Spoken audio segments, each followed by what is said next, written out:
Hey everyone, good afternoon. So before I introduce myself, I'll actually show you what you can expect and then you can leave if you don't want to stay. So I'm going to talk a little bit about AI because everybody does it, right? So I figured let's join the hype. And the talk is primarily blue team capability enhancements. That's my goal. If you're a red teamer, you can definitely use it as well. Be a little bit creative, you can have a lot of fun. And the primary reason why I started doing this is because I wanted to enable people for more near real time, because real time doesn't exist, but path discovery and even prediction, which can actually help you in IR or your detection analysis. And I'm dropping a tool. Or at least I'll drop it tomorrow because I haven't uploaded it yet, but it's ready for you and the link will be there. So my name is Olaf. As Blake mentioned, I'm from the Netherlands, a company called FalconForce. And basically what we do is a lot of offensive and defensive work. I used to be a purple teamer, I still do that, do some threat hunting. And I never went to any computer science school or anything like that. I went to art school, I used to be a documentary photographer. So I'm visually oriented and focused on that. So that's why I like BloodHound and tools like that. I'm also not well versed in programming. I never got an education, and why that matters, I'll show you in a bit. I'm also a dad. I have 2 boys. Of course, I like warm hugs. Thank you, Disney. So to get into the talk, this is a very old slide, and it's used a lot, and it always bugged me, right? So defenders think in lists, attackers think in graphs. As long as this is true, attackers win. John Lambert made that phrase in 2015, which is quite a long time ago. I feel very old now. So at some point, a year later, the great people at Spectra, Dro and Andy, and primarily Will, they created BloodHound. And then the version 1, it was a baby BloodHound, very small puppy. Very, very small schema, right? It could only look at computers, users, and groups, and some relations. So I'm actually assuming that most people know BloodHound. If you don't, read up on it. Awesome tool. It can give you a lot of insights in both red and blue team capabilities. So from this puppy, it grew and it grew and it grew. Currently, Andy tweeted this recently, the schema looks like this, which nobody can actually remember, right? That's why we have tools and a really cool graph database that can actually help you visualize this. So this is the 4.2 one. I don't think there's a lot of new things in the later updates. Maybe 1 or 2 edges, that's about it. So quite a lot of stuff, and it's all interconnected, right? So and this is Azure and local AD, or on-prem AD, whatever way I call it. So mostly this tool has been used and built by offensive people to get an insight into, hey, how can I move around in your environment? And sadly, what I've seen at least is not a lot of blue teams are actually utilizing this information, which is extremely useful. And if they do, generally what I see is that they run it once a year, maybe once half a year, find a shit ton of things, excuse my language, and basically try to remediate them as they go. And hopefully they get some outside help, or the red team helps them out even better. And there's a lot of things that you need to do. But there can be so much more from that, right? So that's also why, yeah, it's not even a documentation thing. So for red, there's enough, right? There's probably more if you do better search results than this. But also for blue, there's like 20,000 references for it. So there's plenty of docs for it. So why aren't we using it? So there's probably a lot of reasons. It's another language that you need to learn because it's not a query language, as every tool has its own. So now we have to learn Cypher, which looks more daunting than it probably is. It's closer to SQL, I guess, than you would imagine. But there's also all kinds of challenges, right? So what I hear a lot when I talk to other blue teams that I'm helping out is basically they're saying, yeah, we have to like file it months in advance, a week in advance to get permissions to scan because there's all kinds of alerts going off, and then our MSSP needs to be aware of it, and they need to remediate everything, whatever. There's all kinds of reasons, and sometimes even people won't allow them access for, especially on the Azure side, where the Azure maintainers don't want you to have certain permissions on all subscriptions that you can have the visualization on it. So there's all kinds of complexity there. And then also yeah, it's work, right? So you need to scan, you need to import, and then you need to analyze. Usually people are already short-staffed and busy, so it's complicated. And then if you even get the permission to scan, especially on-prem, and if you're like scattered across multiple sites or environments and these kind of things, getting actually a penetration into all these machines to get the sessions out and these kind of things, that's super hard usually. And then from that moment as well, it's you scan then, but 10 minutes later your situation might be different. Somebody logged on or whatever, you don't see it. So you always have a limited scope of visibility. And the same goes for all the local stuff. So if somebody adds a local account and gives themselves local admin permissions, whatever, usually you don't even see that. So that's another blind spot that you have. And then if you even have a session scanned in that iterative process before, how do you know it's still active? And as I mentioned earlier, if there are more now. So just a very, very simple graph to show you why a session actually can be important. So the highlighted user doesn't have a direct path to a sensitive resource, right? In this case, I think it's domain admins. But so he's logged on to that machine on the bottom left here.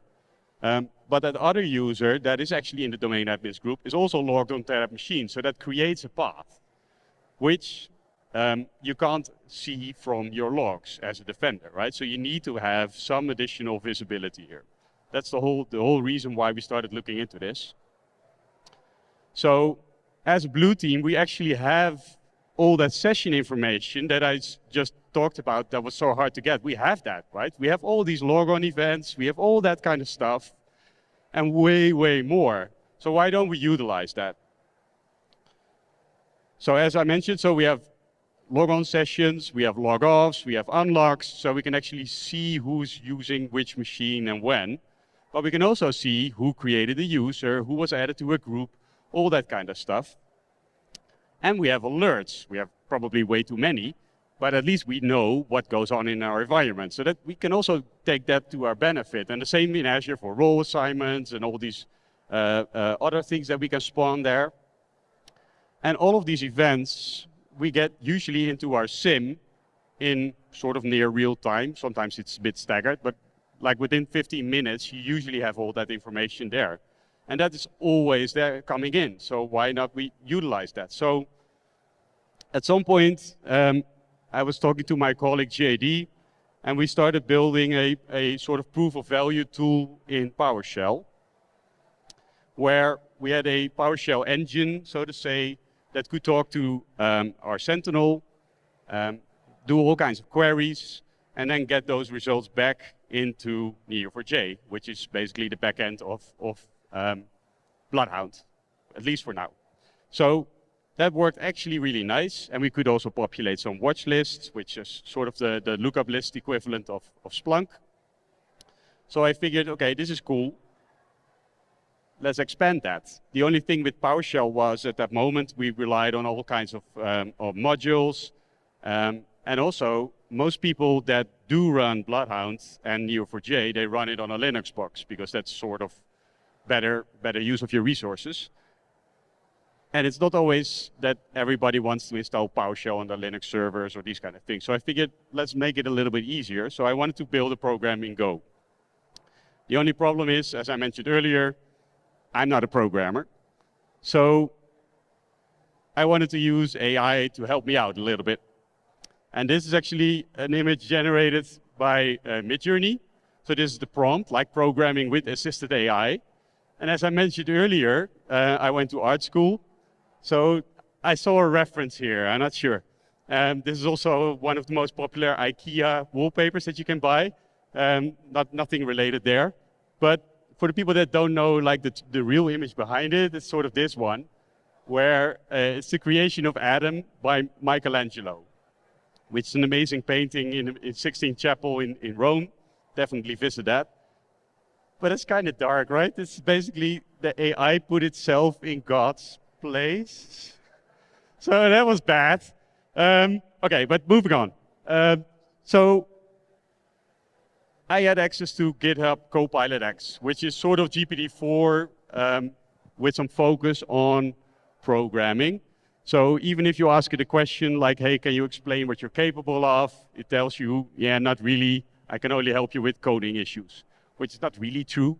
But in this case, it sort of fixed that.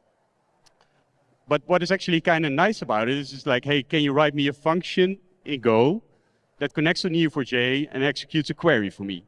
And it gives you this nice function, and even it includes, it explains you a little bit of what it does. And in this case, it actually works. So if you would copy paste this and fill in your username and password to a legit Neo4j machine, it will actually run that query for you and even post the result. So kind of nice, right? I didn't know Go, but I could already do something. And the same goes for fixing errors. So if you run your code, you get an error, you can copy paste that because it's aware of the code that you have open. So it can actually look at that, and it basically says also, so hey, this is the fixed one for you. You can copy paste that in, run it again, maybe it works. And that's the thing as well.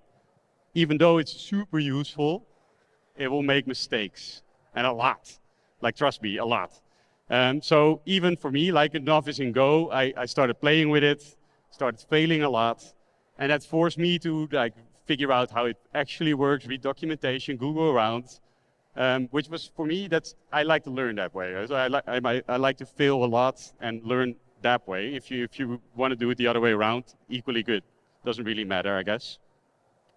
But I also learned better prompting it. So if you really focus your prompts, tell it what you really want, and make it very explicit, that will help a lot. And that's with all of those AI things. Yeah, the more concrete you are, the better the result usually is what you will get. And especially if you make it like more condensed, like the example I had earlier, like connect to Neo4j, write a query and output that. That's sometimes already too much. So if you really specify only very small problems that you have and then have it figure it out, it's usually quite all right. But that's also a thing, right? So I'm more of a skiddy in that sense, where I just wrote at some point everything into one big file, which everybody that probably had a software development background will laugh about, because that sucks. And I also already quickly learned that yeah, that doesn't scale. You can't maintain anymore. You're completely lost in your 5,000 lines of code. So one of my colleagues actually helped me out and restructured it a little bit and explained me how classes work and these kind of things. And I use a lot of Azure stuff. I query the Graph API, I talk to Sentinel, these kind of things. And since GPT-4 was sort of trained in 2021, all of those SDKs that existed back then don't exist anymore because Microsoft likes to change it around every once in a while. So yeah, basically it was completely useless. But still, it provided me like a sort of uplift into at least starting to build code and then figuring out what the proper SDKs were and how they work. So yeah, it's definitely helpful. One thing to take into account if you are eager to play with these models, quite often all the stuff you do is also fed back into the model, right? There's all kinds of news articles around it. Same goes for the GitHub Copilot one, but they allow you to opt out. So by default, this is enabled.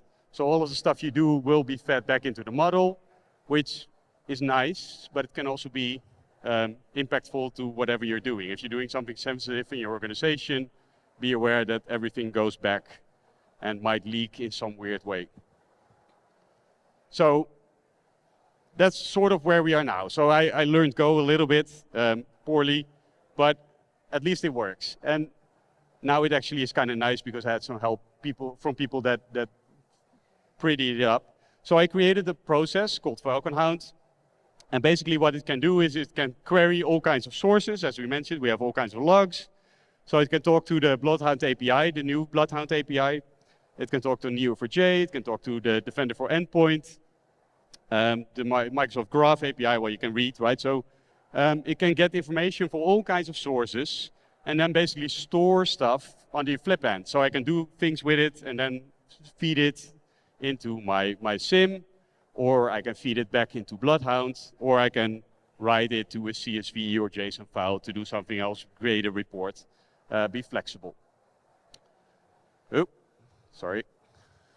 So, and because I'm a consultant as well, I wanted to have it as easy as possible, right? So the tool connects to all the APIs. So and there's builds for every OS. So there's Linux, Mac, and Windows. And basically the only thing you need to do is create some app registrations on Azure or create an API key on some of the other platforms, put them in a YAML file, and basically select which of the detections you want to run, and create a scheduled task or a cron job that runs every 5, 10, 15 minutes, depending on the size of your org.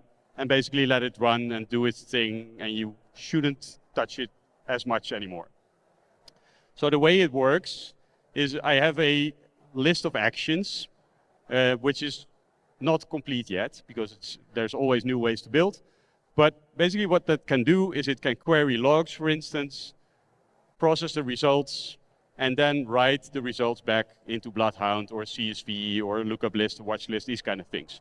So in the logon example, for instance, it will take all of the logon sessions of the last 15 minutes, process them, and write new has session relationships between a computer and a user to the Neo4j database, so that you can actually query that.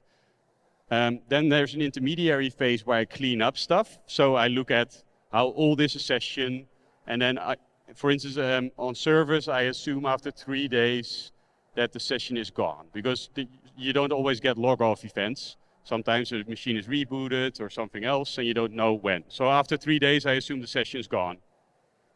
And the same I can do with other actions that I will go into a little bit later.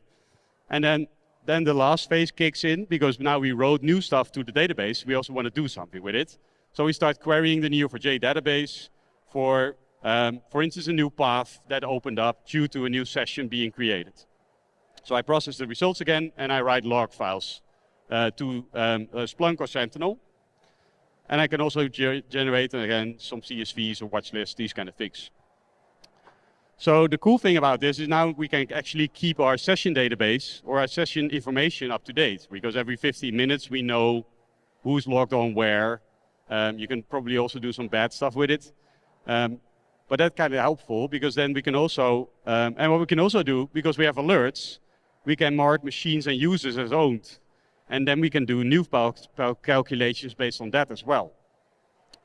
And yeah, basically what I mentioned as well, right? We can repeat it every 15 minutes, query all of those paths again and again and again, because your environment is constantly moving around. Like users are switching, moving around.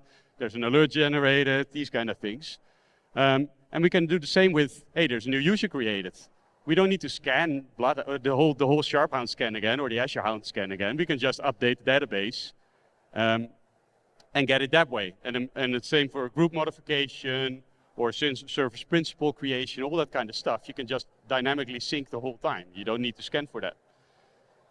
And the cool thing now is that we can also create or calculate new paths that are created, or choke points. So basically, if there's multiple paths leading through a certain resource, we can also see that. That's also what you usually do in normal BloodHound analysis, but now we can automate it and continuously run that. So we can also see, if we know a couple, that's fine. If they're sort of, we can't mitigate them, but if there's a new one coming on top of that, then we can get an alert for that. So we can create detections. So the way it's built is there is a YAML file that you can then populate with some stuff. So of course you give it a name and an ID and these kind of things. You put in the native query of the product that you're querying. So if you're querying Defender for Endpoints, you put in a Gusto query. If you're querying Neo4j, you put in Cypher. And then later you can specify the targets where you want to write to. So whether it's a CSV or Splunk or Neo4j, you can basically define that there. And with the Neo4j updates, there is one tricky bit which will also be in the documentation, where you have to use the parameters. Because every time we can't predict what will be the output of the upper query within a program, because then the program will be like 1 million lines big, because every data set looks different. So we can define what we want to replace in this string, basically. So that's the only thing that you need to do if you want to update Neo4j. And then on the other side, there's 2 levels of config, right? So there's one bit where you define all your creds, which will be stored on your box, but yeah, you need to get them somehow. There is a option to use Azure Key Vaults, so you still need to have the creds for the Azure Key Vault there, but you can have a read-only permission on that. So it's running usually on the same machine as your BloodHound information, which is probably more valuable to an attacker than these creds, because the creds only allow you to query the information that's already in the BloodHound database. So that's the only trade-off that you sort of need to make, but you can firewall that and protect the machine, so that's manageable. And on the other side, this is what a config could look like, right? So there's some query in there, and then some outputs. And basically what you can define, you can set every of those profiles to active or non-active. And there's a debugging option that I'll demo in a bit. And that I explained that already. Some practical use cases is, of course, we can now find new paths, but we can also generate all kinds of new reference lists, like, hey, get me all of my domain admins, get me all of my people that have ownership permissions on everything in Azure. So you just have one big list of everything, which you can use in other detections to enrich them, or maybe have dynamic alerting mechanism based on that. But also paths that you are aware of that you can't do anything with. So we can have a list of that, so that we can exclude those in other detections. And as I mentioned, so you can also dynamically raise the severity of alerts. So if you get an alert on a certain person, and you can see that that person also has a known path to domain admin for some reason, which you can't get rid of, that person is more interesting for the SOC to look at than some other person that doesn't have that, right? So that's decisions that you can also make based on this data. And of course, we can build detections for new paths being generated by whichever the resource was. And we can also track uncommon sessions. So that not necessarily generating a path, but it could be on top of a path. And it can also be a lateral movement indicator, because if we know a path is there, and there's multiple resources in between, and now we get alerts on 2 of those, or sessions on 2 of those, which usually aren't there. So an admin, for instance, logs onto a box that he never logs onto, but is on a path to a sensitive resource. That might also be an attacker sort of walking around your environment. So that can also trick some stuff. And it's the same for unintentional paths. That's sort of more what you also would get if you do regular audits, but not everybody does that. So these can also be serviced this way. So you still need to remediate those. So from a UI perspective, basically what you can do is, there's a couple of command line options. I have demos for most, but you can also define multiple configs. So if you want to run multiple BloodHound databases or have multiple Sentinel or Splunk environments, you can actually split those off. And it's the same with your actions. So you could run them in parallel and these kind of things. So that makes it sort of flexible. So one of the things that you can do is just get an action list.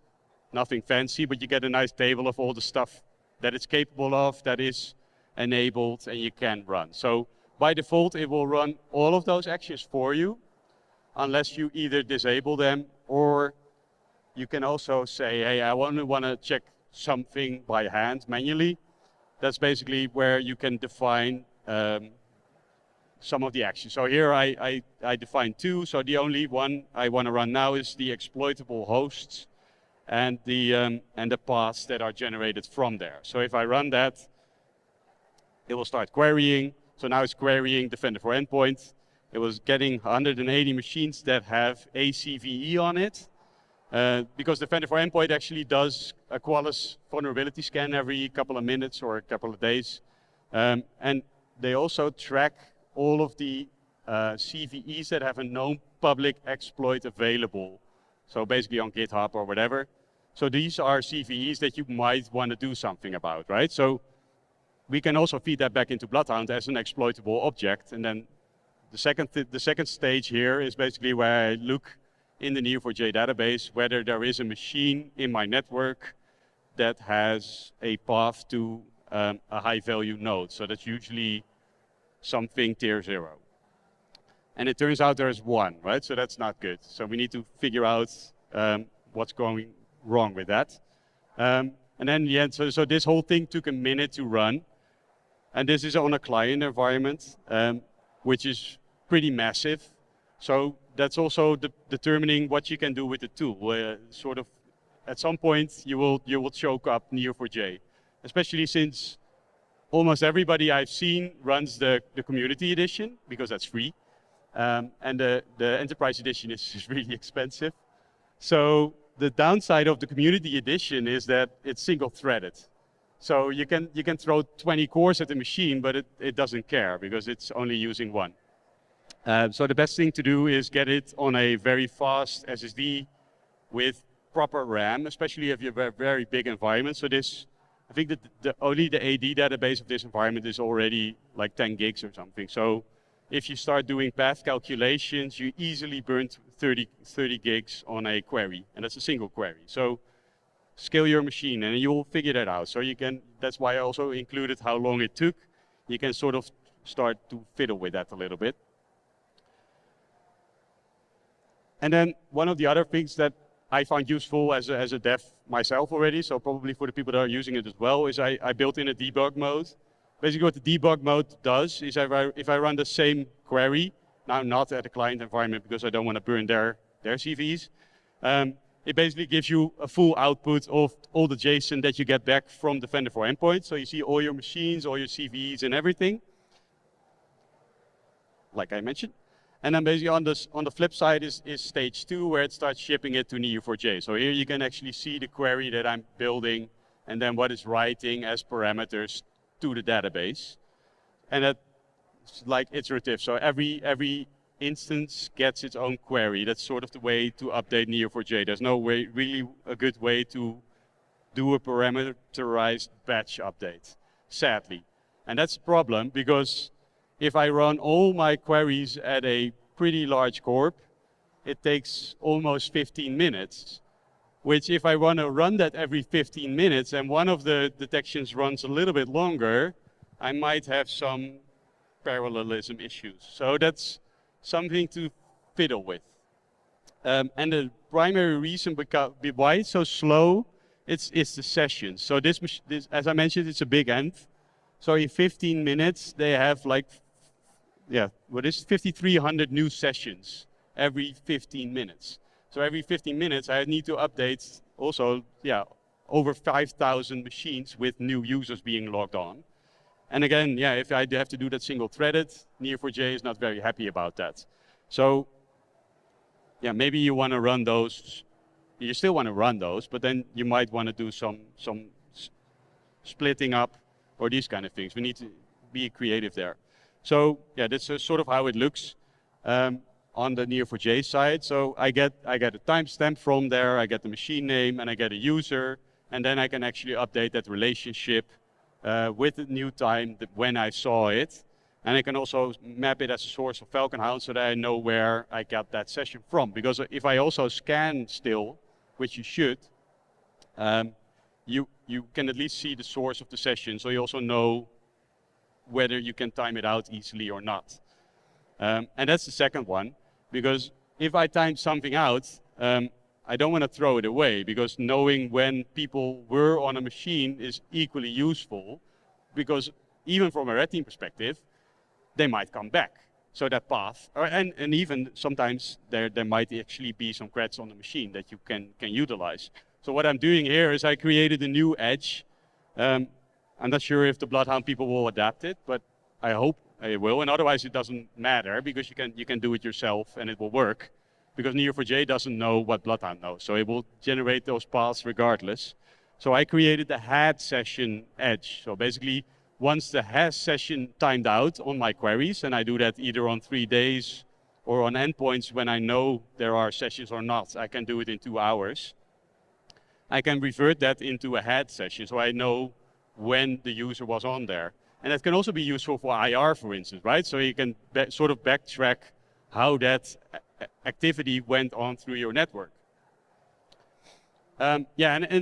Through Defender for Endpoint, you can actually see who's currently logged onto a machine from logs. So you can just query that, and that's updated quite regularly because it does callbacks the whole time with new telemetry, and it will also show who's on the machine at that moment. So you can sort of have a almost accurate depiction of that. So here I can actually time it out only after 2 hours, because then, yeah, that's already long, right? But I make it a little bit more gracious, because sometimes people are on the train or whatever, and then callback takes longer.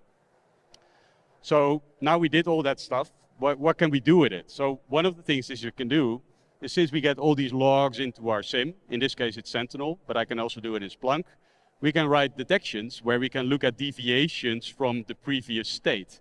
So in this case, we're looking at a detection for owned users to a high value thing, which hopefully is 0 in your environment, because otherwise you might have a bad week.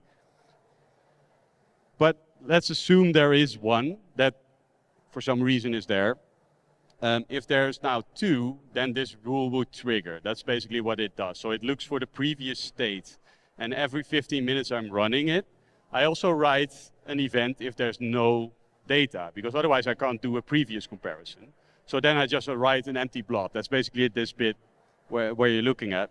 And then the next time something actually is there, I will have data, so I will get an alert. You can ship it to the SOC, they go into panic mode, or at least analysis mode first, and then try to figure out what's actually going on. So this is an example, this is a real example from a client environment, and this is again why Neo4j is so amazing. So in this case, this user was compromised. There was an alert on them. The alert ID is written also to the database, so we can also go back into our SIM or our EDR and figure out what that alert was about.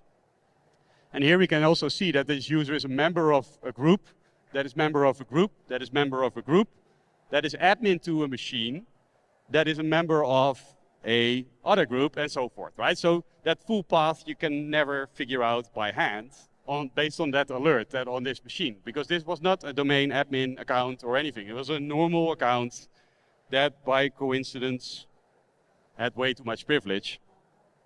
So having this in your having this capability on top of that will uncover new attack surface as well, right? So this is great to figure out.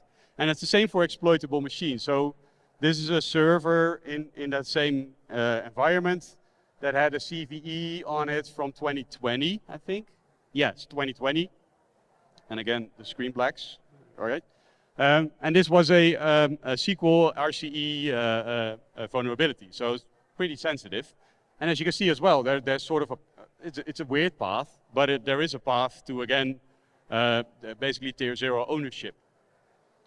So on this case, we can actually figure out why is this patched, can we patch it, and then it's resolved. Because there's no alert on the machine yet, but there might be, right? Because if I can see it, the attacker can as well, if he comes into my network and does a scan, of course. But the only thing he probably can't do is know about that CVE, but he can be lucky. In this case, it was a very interesting server in the first place to get onto. So if they then move on from there, they can have a lot of fun. Other things we can do is we can create all kinds of lists. So all of the exploitable machines we can also put into a list, and we can dynamically feed that into all kinds of detections where we can already prioritize that. We can also do simple things like give me all my domain controllers, because this is sort of truth, because it's coming from the AD itself. It knows about its friends. And that's with a lot of other things. So we can build all the sessions. We can also have a list of Kerberos hostable users, because then again, it's primarily for dynamic alert prioritization. And that's sort of what it looks like. This is sort of the fancy CSV, and it's nothing more than that. It's the same on the Splunk side. And we can also do that with publicly exposed machines. Again, Defender for Endpoint has a funky way of figuring out whether a machine is online. And if it's online, Microsoft has I think a DigitalOcean machine that they scan the whole world with concurrently. It's pretty flaky.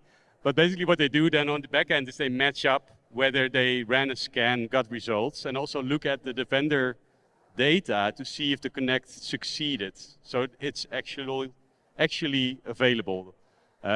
So if we want to know about that, we can also put that into a list. We can put that into our detections, because we can also have publicly exposed machines with, for instance, RDP that might have a sensitive path again, which we definitely want to mitigate. Nobody should put RDP on the internet. And what we can also do, since we are dynamically feeding stuff into Sentinel or Splunk, is we can augment it with a follow-up query for the SOC or for the analyst or for whoever's looking at it, which is basically showing you, I mean, in this case, all paths from an owned machine to a high-value target, which is, in this case, usually tier 0, but you can also dynamically update those, which is super useful. And I made a typo, sorry about that. So we can also feed that into our analysis platform. So we can, this is our own. We can do all kinds of enrichments based on entities. So for a user, we can already dynamically look up what they can do. Right? Does he have, like, is he a member of certain groups? Is he an admin? Where was he logged on recently? When was his password large change? But also all kinds of BloodHound related things. So what can he access? How much blast radius does he have, right? Where can he go? And even, this is a screenshot, but now we have embedded it natively with the new BloodHound community edition, where you can already give them a dynamic graph to also see the impact of that potential breach. And it doesn't necessarily have to always mean that it's true, but at least gives you an indication of what the impact could be. And one of the other cool things here is that, so we can see basically this user is owned, he's part of a group, and then this user is also owned in the sense that there are alerts on that machine, or that user in this case. And in the end, they can also go to a valuable resource. The cool thing here is we can alert on that path being traversed. But what we can also try to do is we know now that if this user is compromised, the attacker needs to go to this user before he can go there. So we can also start predicting that. So we can put that into our alert, right? This user was compromised, there is a path to a sensitive resource, this is the next target, investigate that. There might not be an alert on it, but there might be indicators of compromise on it. So we can try to sort of cut off the attack while it's still ongoing instead of always be reactive, which is super cool. It's complicated and it's not foolproof, of course, because it could also be that this alert was just an impossible travel because whatever, the VPN broke and I work for the Netherlands. Now I'm working from Deadwood, impossible travel, blah. So that might be, it might not always be true, but you can figure out a way to mitigate that a little bit. So how do we implement this? So this is my recommendation, and it's not necessarily that you have to do this, but if you want to run it, I would run it every 15 minutes because otherwise you're already too late. Attackers are fast. Usually 15 minutes is sometimes also not fast enough, but at least faster than not knowing it at all. So set it as a scheduled task, as a cron job, depending on the operating system that you're using, and have it do its thing. You still need to build your own detections on top of that. I didn't do that for you yet. And on the other side, you still want to run the normal SharpHound and Azure Hound collection because logs don't contain everything. So if you create a new user, you will get some properties in the event log, but not everything will be there. That is currently in AD. So you still want to enrich that because you can use those kind of information as well. So ideally you run it probably once a week, but if that's too much, once a month, even once a quarter. Everything is better than not running it at all. You don't need to do session collection because we fixed that. And that will take the scan time significantly down. It's like a couple of seconds, couple of minutes. What you also can do is there is an option where you can set an LDAP filter. And if you run it every month on the same cadence, you can actually say, hey, give me only the updated stuff from the last month. LDAP is capable of giving you that. So then it's even a smaller set that you're querying and it's quicker and it's easier to ingest. So you can make it quite easy for yourself. Of course, BloodHound was recently released as a community edition where they changed a lot. They have a really nice API, but there's also some issues with that. So apart from the queries not really working well yet, that's the thing that they're actually working on. They're currently still working with Neo4j. At some point, they will ditch that and go to Postgres. but for now that's still there. They will keep Cypher. One of the problems now is if I want to update stuff in the new BloodHound version, I have a problem, because if I look at a logon event, for instance, there's no SID in there. I get a username, I get a computer, some other stuff, but I don't get the object IDs. And the new BloodHound is fully built around object IDs because they're actually globally unique. Like as they demonstrated earlier today, even in Azure, you can have duplicate names, but the SID behind it or the object ID behind it is different. So that's why they rely on it. So I'm working on it. It will be there probably in a couple of weeks, but I need to basically reverse it first. So I need to do a lookup for the user, get the SID, and then I can update the session and all these kind of things. So it's a little bit more fiddly than the current implementation, but since BloodHound still relies on Neo4j, I can still expose it through the Docker container and talk to it directly, and then everything works. So there's no real problem yet. You can, if you already switch to the CE version, everything works, and it will remain to work. So the API support is partially working already, but it's a little bit more cumbersome than all the other modules. So to wrap up, and this also sort of ties back into the previous topic, is this juggling with all that data is super fun, but sometimes it's also freaking frustrating, because then you figure out that you need to do consecutive lookups before you can actually do something with it. And that's also, I think, Bodhi had the Graph API stuff that I also started implementing now. And the Graph API is super useful, but it's also very disconnected. So not every type that you're querying gives you the result that you want. So sometimes you have to do consecutive follow-up queries before you actually get to the meat of the stuff. As I mentioned, Copilot is fun, but you need to prompt well and don't trust it. So it's trust but verify, I guess. And it's the same, so graph databases are extremely valuable for detection engineers. I also experimented in the past with like full process paths or process trees. You can also visualize that in here. Gives you a lot of insights. And the cool thing is now we can see the same as the attackers, but we can also see way more, right? We have the advantage of having logs and knowing about our environment and actually make well-informed decisions where they have to sometimes fuzz and fiddle and figure out and have to get lucky sometimes as well. So that helps. And I also learned I'm still not a developer, but at least I can sort of program a little bit. So with that previous statement, so defenders think in lists, attackers think in graphs. That might still be true, but defenders can now also leverage attack graphs to make more lists, because that's all you use, yeah? Detections work on lists. That's just fact of life. But as long as this is true, attackers can't win because we can stop them in their tracks, and that's kind of cool about it. So tool will be out tomorrow. I'll upload it to this Git link. There's now 42 actions in there. There can be 100. So if people are willing to help, please do. Otherwise, I'll build them regardless. So thank you for that. If you have questions, you can drop them now. Otherwise, we have a booth down the road there. You can also come there. Talk to me. I'll be here till Saturday. And thank you. If there are any questions for Olaf, we'll bring the microphone out to you. We have the Buffalo mic ready to roll again. Any questions? I don't see any questions from Discord. Thanks, Olaf. Thanks for all the work you do for the community, Sysmon Modular, these tools. It's excellent, man. Thank you. Thanks. Thanks so much. Have a great day.